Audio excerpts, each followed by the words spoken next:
Ever wondered where the best farming land is hiding in the vast expanse of Canada? First things first, let's understand what best actually means when it comes to farming. We can define best by focusing on a few key elements, factors like climate, soil, and legal considerations. Climate is crucial. Picture this: long growing seasons with plenty of sunshine and consistent rainfall. That's a farmer's dream. We're looking at areas with minimal risk of late frosts and early snowfalls.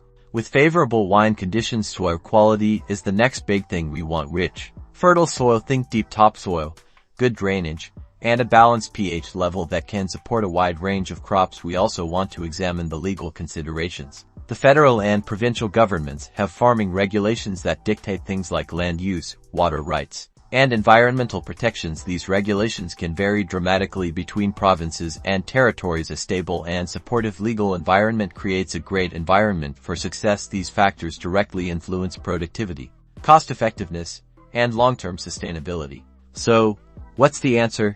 The optimal locations will vary dependent on the crop, the goal, and the specific requirements. However, prominent provinces like Ontario, Saskatchewan, and Alberta often rank high due to the favorable combination of climate, soil quality, and supportive agricultural infrastructure.